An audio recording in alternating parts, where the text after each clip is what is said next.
mucho a Donald Trump a ganar la presidencia, es el presidente electo de los Estados Unidos. Y en los últimos días hemos escuchado cómo el señor ha mencionado la posibilidad de comprar a Groenlandia, ha mencionado la posibilidad de que Canadá sea parte de los Estados Unidos, y ha invitado a los canadienses a pensar un poco en esa idea, e incluso ha dicho que los chinos custodian el canal de Panamá y que Estados Unidos debe retomar el control del canal cuando mañana, por cierto, se cumplen 25 años del traspaso de Estados Unidos a Panamá de la vía interoceánica. Hay que entender un poco qué significan estos anuncios con miras a lo que va a ser el próximo 20 de enero, que es el día en el que llega Donald Trump. Y por eso nos vamos a ir para Washington. Allí se encuentra Rafael Bernal, analista de The Hill. Rafael, gracias por acompañarnos hasta ahora en Blue Radio. Gracias por la invitación. Rafael, ¿nos escuchas? Sí, los escucho. Perfecto. Rafael, yo quiero arrancar con lo siguiente. En el cuatrenio de Donald Trump, uno puede entender que él habló más de lo que realmente hizo. No obstante, en este cuatrenio que se viene, uno puede ver que las personas que rodean a Donald Trump son muy diferentes a las que rodearon a Trump en los 4 años pasados. Son mucho más radicales, que se alejan un poco de las políticas centristas del Partido Republicano. ¿Usted cree que estos 4 años que se nos vienen de la presidencia de Donald Trump sí serán muchos más hechos que palabras? Es muy buena observación esa sobre quién rodea a Trump. Efectivamente va a tener menos de estos elementos que lo limitaron en la primera vuelta, digamos. Es posible que como consecuencia de eso se le permita intentar más cosas que están fuera de la norma o fuera de la ley, propiamente dicho. Estas ideas de una expansión territorial de los Estados Unidos que claramente se habían abandonado, me parece ya por siglos, por lo menos por un siglo, asusta mucho, pero también va en contra de mucha normatividad estadounidense. Entonces no sabemos a qué tanto es una amenaza que está poniendo Trump, que está poniendo su nuevo equipo de trabajo, que sí es muy diferente al anterior, y qué tanto es una realidad que quiera realmente tratar de comprar Groenlandia o retomar el canal de Panamá o ofrecerle la estadidad a un país que no la quiere, como es Canadá. Sí, señor Bernal, justamente con eso que dice Gonzalo, de que muchas veces en el primer cuatrenio se quedó más en palabras que en hechos, a mí me llama mucho la atención una noticia que salió la semana pasada, y es Donald Trump y su equipo legal pidiéndole a la Corte Suprema pausar la inminente prohibición de TikTok en Estados Unidos, cuando en su primera presidencia, pues Donald Trump dijo que era una amenaza a la seguridad nacional, se encargó de decir que era un gran peligro para los Estados Unidos, y ahora hay una especie de cambio de opinión. ¿Por qué puede ser este giro? Y puede ser la demostración de que muchas veces se queda en palabras y no tanto en hechos a la hora de aplicarlo en la realidad. En el caso de TikTok, muchas encuestas de salida demuestran que, de hecho, los demócratas aventajaron con la gente que principalmente recibe sus noticias a través de esa red en particular, pero no por mucho. Y si algo distingue a Trump y a su equipo es que entienden muy bien el uso de las redes, y el hecho de que los demócratas tal vez hayan tenido una ventaja, insisto, probablemente mínima en esa red, más bien ellos lo ven como una oportunidad para agarrar otro cacho del electorado. Entonces realmente esa idea de tal vez no queremos deshacernos de TikTok por completo, queremos aprovechar TikTok ya que ya están ahí, no sé, un número indeterminado de votantes. Entonces yo creo que eso explica esa parte de la estrategia. Y regresamos a lo con Trump, siempre no se sabe si tomarlo literalmente o seriamente o ambas cosas, pero siempre seriamente, siempre hay algo detrás de estas amenazas. Pero esto no sería, señor Bernal, una forma de presionar a los demás países, es decir, el 25% de impuestos a Canadá y a México para que ayuden con el tema de la inmigración, retomar el canal de Panamá, que va a comprar Groenlandia. ¿No es una manera en la que entra negociando Donald Trump con una posición de poder para cuando una vez ya se posicione en el cargo, pues tener con qué empezar a negociar duro con estos países? Absolutamente, y en cada caso es un poco diferente. En el caso de Dinamarca, la presión ya se está dejando ver por cosas que han dicho gente dentro de su equipo, que la idea es decirle a Dinamarca, bueno, si ustedes no pueden pagar por la defensa de Groenlandia, obviamente la implicación está ahí que Groenlandia está protegido por la OTAN, entonces no las tienen que vender porque si no estamos pagando nosotros. Regresando a esa idea que tiene Trump de que Estados Unidos paga por la defensa de la OTAN, que es falsa, es completamente falsa, es una alianza, cada quien paga su cacho de defensa y decide si manda tropas a los países aliados o no, excepto en casos de guerra, claro, pero es una manera de presionar a los daneses. Ignora mucho el problema colonial de Groenlandia, que ha sido un conflicto interno en Dinamarca por décadas. Realmente a veces Dinamarca no sabe si se quiere quedar con Groenlandia, pero no quieren soltar, y la población de Groenlandia realmente es mínima, entonces darle independencia también es un problema, pues dado que son, me parece, como 55,000 personas. Eso por el lado de Groenlandia. Por el lado de Canadá es totalmente la presión comercial. Hay que notar una cosa interesante. Por cualquier razón que sea, Trump amenaza a Canadá como ser el Estado 51 en contra de estas aranceles del 25%, pero no hace lo mismo con México. A México simplemente lo amenaza con los 25% de aranceles. Entonces da un poco la impresión de que hay un tema de... Él sienta tal vez que hay una afinidad cultural mayor con Canadá. Obviamente habrá quienes hagan las acusaciones de que es un tema racial, y en el tema del Canal de Panamá es claramente una movida estratégica, hablando sobre la influencia china en el hemisferio occidental, incluso diciendo mentiras de que China está operando el canal, que sabemos que no es cierto, pero realmente una manera de hacer que Panamá tenga que, tal vez en un caso muy extremo, expulsar a los operadores de puertos chinos. Eso sería, insisto que eso sería un caso extremo, pero puede llegar tal vez hasta ahí la demanda de Trump. Señor Bernal, en este segundo periodo, en este segundo mandato de Trump, ¿cómo ve usted que serían sus relaciones con América Latina? Bueno, ya hemos hablado de México, ¿cómo lo estaría mirando? Sí, uno diría que Milei en Argentina sería un gran socio, un gran aliado de Trump, de Estados Unidos. De hecho, ya ha dicho que le gustaría tener un tratado de libre comercio con Estados Unidos.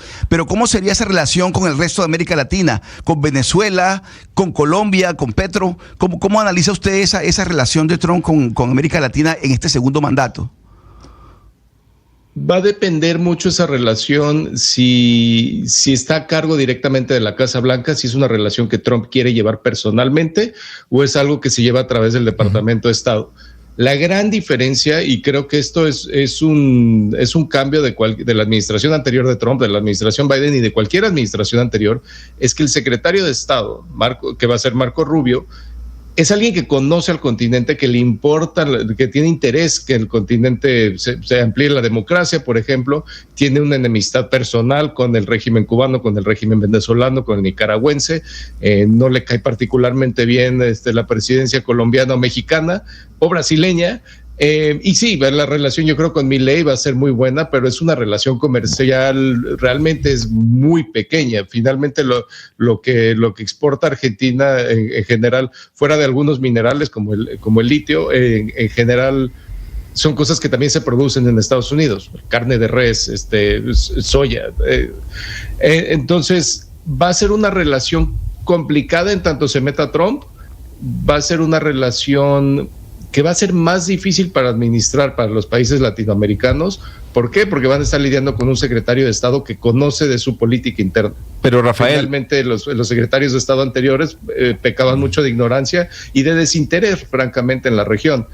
Entonces va a ser más difícil, pero con el potencial de ser más productivo, porque realmente hay alguien, va a haber alguien en el Departamento de Estado que los va a estar escuchando y que tiene algún interés en la región. Claro, Rafael, quienes anuncia a Donald Trump para estar atentos a América Latina son personas que conocen el continente. El señor Carone y por el otro lado, como usted dice, Marco Rubio. Pero también sabemos que Donald Trump es una persona pragmática y que si tiene que negociar con quien tenga que negociar, se va a sentar a negociar. Lo vimos con Putin. Lo vimos con ¿cómo se llama el líder de Corea del Norte? Kim Jong-un.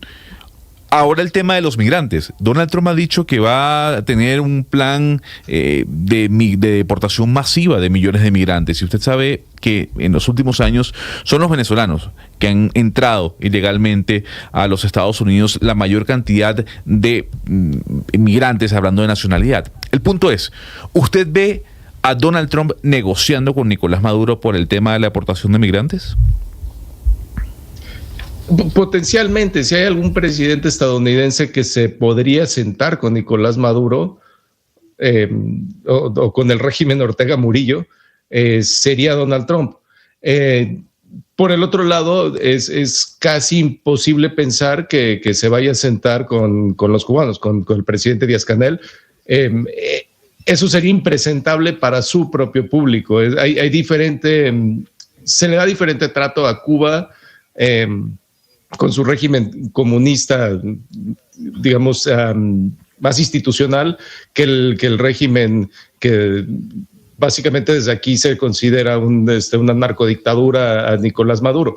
Con una narcodictadura Trump puede platicar, curiosamente. Entonces yo creo que va a haber más posibilidad de que suceda eso. El tema migratorio aquí y el tema de las deportaciones masivas, yo creo que es el riesgo más grande de un cambio con efectos económicos y derechos humanos muy negativos en Estados Unidos y obviamente en la región y en todo el mundo, ¿no? Que la economía estadounidense es definitivamente el motor de Norteamérica y ha funcionado el motor global en los últimos 2 o 3 años.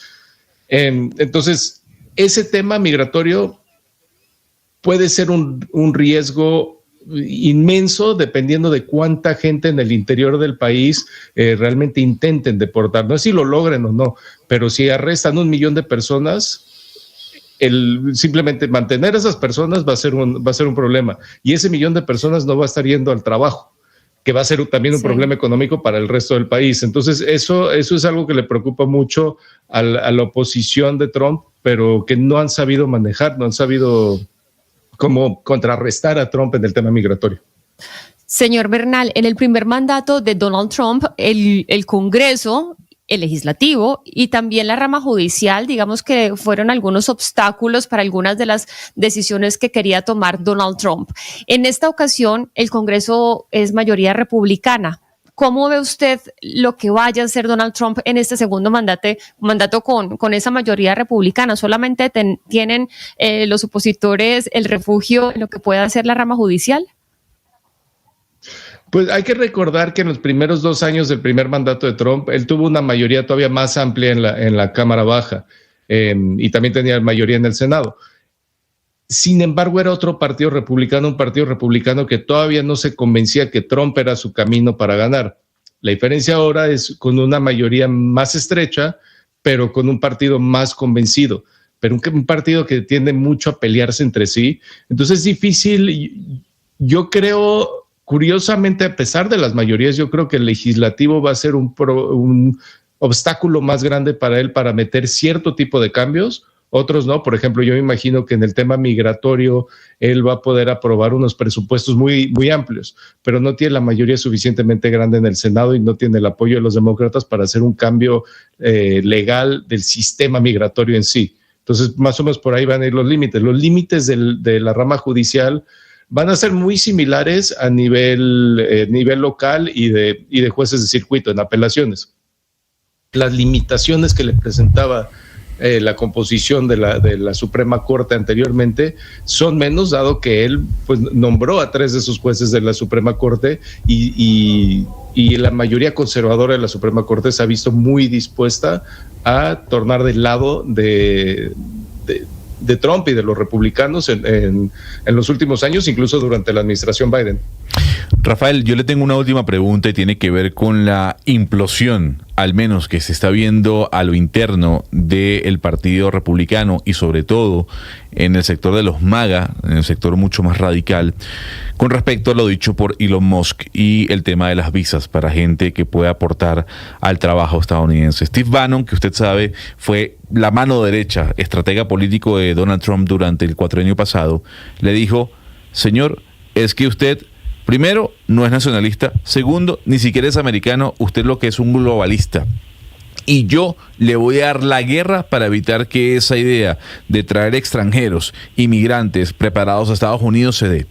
¿Usted cree que vamos a ver un cuatrenio de peleas y pugnas a lo interno del Partido Republicano del ala más radical? Pues es buena pregunta. Yo no sé si dura el cuatrienio completo, pero definitivamente esta pelea ya está definiendo el inicio de la política migratoria de Trump. Y es un cambio realmente inesperado. Elon Musk ha hablado mucho de querer las deportaciones masivas, estar muy en contra de la migración, incluso ha apoyado al partido de ultraderecha en Alemania, donde dice que tiene el derecho a hablar políticamente porque tiene muchas inversiones ahí, pero no había salido tanto en la defensa de esta visa de trabajo. Y esta visa de trabajo es importante y sí ha ayudado mucho al sector tecnológico en Estados Unidos, pero recordar que el número de gente con visa es relativamente chico en esta economía. Ahorita serán unos 700,000. Suena mucho, pero una economía donde la fuerza de trabajo se cuenta en los cientos de millones, realmente no es nada. Pero aquí se está viendo mucho la diferencia entre los que venían con esta idea anti-inmigrante, anti-extranjero, realmente nacionalista, con tal vez un acento étnico, tal vez simplemente un acento localista. Es muy difícil definir el estilo de nacionalismo y xenofobia de gente como Bannon, porque cambian la definición como les convenga, básicamente.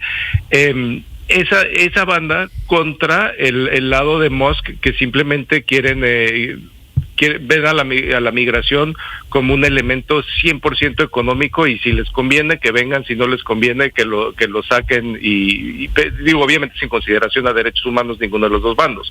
Entonces eso no va a ser por lo que se peleen, pero realmente creo que se está definiendo ahí una distinción que ya existe hace muchos años, que el lado sobre todo el lado empresarial lleva muchos años diciendo: oye, necesitamos el trabajo de los migrantes, incluso de los indocumentados, sobre todo en el lado agropecuario, y hay un lado que simplemente trae este tema que lo que no les gusta no son los efectos, o simplemente no les gusta la migración, no les gusta que los extranjeros crucen a Estados Unidos. Claro. Por la razón que sea. Ahí esa división creo que puede llegar a definir por lo menos los primeros 6 meses de esta administración. Pues Rafael Bernal, analista de The Hill, gracias por habernos acompañado a esta hora desde Washington, analizando un poco los anuncios del presidente Donald Trump con miras a lo que va a ser el próximo 20 de enero, el día en el que toma posesión el presidente electo el pasado mes de noviembre. Don Rafael, gracias por habernos acompañado. Un gusto, muchas gracias. Son las 11:38 de la mañana, vamos a hacer una